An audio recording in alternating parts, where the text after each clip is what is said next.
Boa tarde, sexto ano História, né? Hoje a gente vai fazer uma revisão de História. Eu quero fazer a revisão o mais rápido possível aqui, viu, para vocês. Olha, a gente vai falar aqui praticamente sobre o feudalismo. Acho que tudo aqui vai ser, praticamente tudo, né? Vai ser sobre o feudalismo. E eu queria que vocês prestassem atenção, certo? A gente vai começar aqui no capítulo 8, né? Que é a revisão do capítulo 8. E eu vou logo lá para essa parte aqui, que é a parte que nos interessa, ó, que é sobre essa questão dos compromissos feudais, né? Gente, antigamente os senhores feudais, né, que eram chamados de sucerano, eles tinham os vassalos. Quem eram os vassalos? Geralmente os vassalos eram cavaleiros, pessoas que estavam a serviço do sucerano, entendeu? Consequentemente, existia também o rei que também era o sucerano. E os vassalos do rei eram geralmente os barões, os senhores feudais, né, que são os barões. E era como se fosse uma escala, né? O rei era o sucerano, os senhores feudais e os barões, que eram as mesmas pessoas, eram vassalo do rei. Consequentemente, os senhores feudais, que eram os barões, eles também tinham seus vassalos, que eram os cavaleiros. Às vezes, os cavaleiros também tinham outros vassalos para eles. Então, existia essa divisão em classe social, né? Isso era uma característica do sistema feudal, certo? Gente, agora vocês vão lá para a página 138. Eu, aliás, é, nós estamos na página 138, né? Desculpa, nós estamos na página 138. Aí nós vamos aqui um pouquinho mais para baixo, que fala aqui da homenagem, né? A homenagem. Essa homenagem, gente, ela era feita às vezes numa igreja, num castelo do senhor feudal, certo? E era feito tipo um pacto entre o senhor, entre o sucerano, que era chamado, o senhor feudal, o barão, né, que era chamado de sucerano, e o vassalo. E esse compromisso que ele estabelecia em ser fiel ao senhor feudal, que era o sucerano, né, a defender, se fosse preciso entrar numa guerra, entrar para defender o sucerano, né? E o sucerano também estabelecia uma certa fidelidade com ele. Lá estabelecia-se os vínculos, né? Iria doar terras para ele, também iria proteger, se fosse necessário, intervir em algum processo, em alguma coisa. Isso era chamado de investidura, certo, gente? Pontozinho legal que eu queria que vocês vissem aqui na página 139, um pouquinho mais para frente, né? Que fala sobre o castelo, né? O castelo é uma moradia típica, né? De cavaleiros, de nobres, né? Então o castelo era muito grande, o castelo ele coordenava toda aquela região que ficava ao redor dele. O castelo era um local que tinha um calabouço, o castelo tinha uma ponte, né, que essa ponte dava acesso ao castelo, só era uma entrada que o castelo tinha. Às vezes ele tinha uma saída, que também podia ser uma entrada, pelo porão, por debaixo do castelo, que era por onde a água corria também os detritos que vinham do castelo, né? E assim, gente, todo mundo que morava ao redor do castelo, eles pagavam impostos ao senhor feudal, que era o sucerano, né? Eles plantavam as suas coisas, né? Feijão, milho, soja, trigo, criavam animais, e tudo que eles produziam, eles davam uma parte ao sucerano, ao senhor feudal, ao dono da terra, né? Ao barão, aquele cara que mandava em tudo, né? Gente, quando você vai mais para frente, tem o senhorio e a servidão camponesa. As pessoas que moravam na propriedade do senhor feudal, né? A gente tem aqui uma imagenzinha, né? Que tem o castelo dele e as pessoas, os servos trabalhando, as pessoas, os moradores que moravam no pequeno reino, né?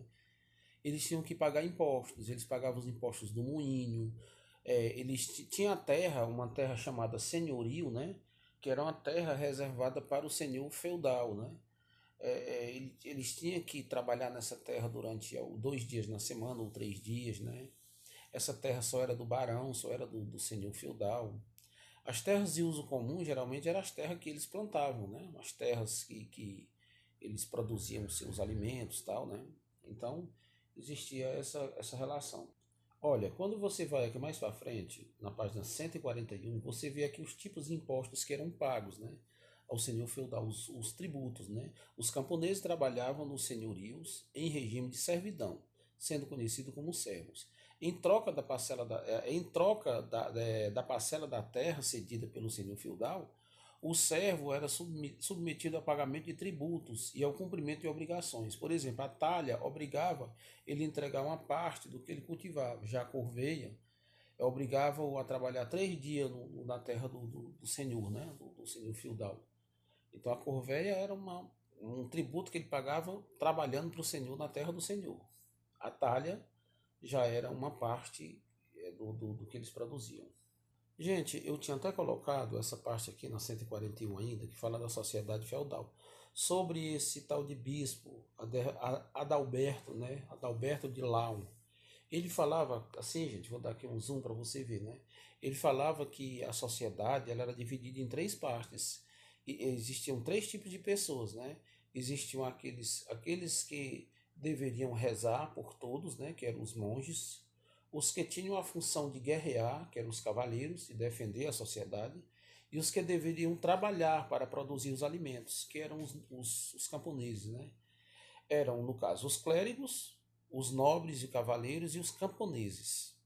No caso, repetindo aqui, clérigos, nobres e cavaleiros. Os nobres eram geralmente os barões, os cavaleiros também faziam parte dessa nobreza, né? E os camponeses, que era a classe mais baixa que tinha, certo? Gente, a minha revisão hoje vai ser rapidinha, a gente não vai demorar muito não, certo? Nós temos aqui as cruzadas. Qual foi o objetivo das cruzadas? As cruzadas foram feitas, organizadas pela Igreja Católica no século XI, para tentar expulsar os muçulmanos que tinham invadido a cidade santa, que era Jerusalém.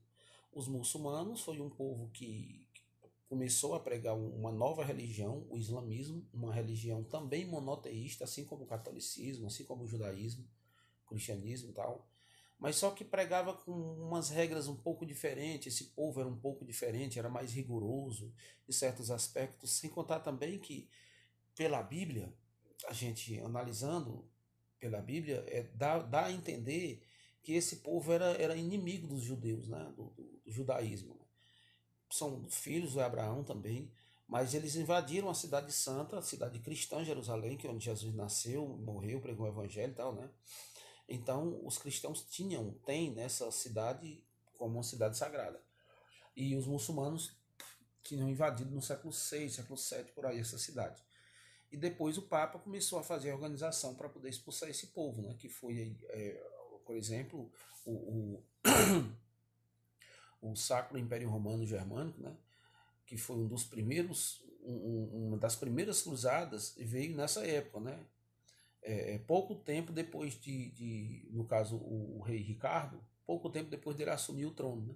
Aí foi organizado uma das cruzadas, né? Que já tinha sido feito porque a primeira foi no ano 1096, se eu não me engano, Papa Urbano II. Aí aqui no caso do tempo de Ricardo já foi uma terceira cruzada, né? Foram lá guerrear. Essa cruzada foi muito boa, teve muito sucesso, sabe? Mas não conseguiram expulsar os muçulmanos de lá. Outro pontozinho aqui que eu quero que você veja logo, eu fui aqui um pouco para frente, né, na 145, e fala do processo de canonização. Você lê aí mais ou menos o que é o processo de canonização, né? A Igreja Católica ela costuma organizar uma seleção entre as pessoas que fizeram milagres, pessoas que tiveram um bom desempenho, né, dentro do cristianismo, dentro da pregação do Evangelho Católico, pessoas de bem, pessoas que viveram para pregar o Evangelho de Cristo, e selecionar essas pessoas, analisar os milagres e depois fazer a canonização, que é a santificação da pessoa, certo? Você examine isso aí, tá bom? Olha aqui o que você tem que analisar também na 146, o combate aos hereges. Quem eram os hereges? Eram as pessoas que discordavam das regras da Bíblia. Todo mundo que fosse contra as regras bíblicas, os dogmas da Igreja Católica, eram punidos pelo Tribunal da Santa Inquisição, certo? Aqui, ó, tem, eu não sei se vai falar aqui desse detalhe, né? Do jeito que eu fiz aqui, mas você vai ver, você lendo esse pontinho aqui, você vai ver o que é mais ou menos o Santo Ofício, né? Que foi em 1213, né? O Papa Inocêncio III convocou o Concílio de Latrão, que reuniu autoridades da Igreja Católica, foi considerado o mais importante da Idade Média e da história, né, da Igreja Católica. Lá, gente, foi criado um tribunal, né? Um tribunal de punição para as pessoas que fossem consideradas herege. Herege é aquela pessoa que discorda, que blasfêmia contra a Bíblia, contra Deus, contra as regras de Deus, né? Então, a Igreja Católica estabeleceu o Santo Ofício, o Tribunal do Santo Ofício, e punia as pessoas, matava, queimava, enforcava, prendia, torturava, né? Infelizmente, durante muito tempo a Igreja Católica fez isso, certo? Então, gente, boa tarde para vocês. A revisão vai ser só isso mesmo, certo? Não tem muito conteúdo, o conteúdo só é esse daí mesmo. Tem tudo para tirar numa boa nota nessa prova. Espero que vocês assistam esse vídeo, se inscrevam no canalzinho, ajude a gente a crescer para poder manter esse canal, porque por enquanto eu estou fazendo essas revisões por aqui. Na hora que eu ver que não dá mais certo, eu continuo na sala de aula mesmo, tá bom? Valeu!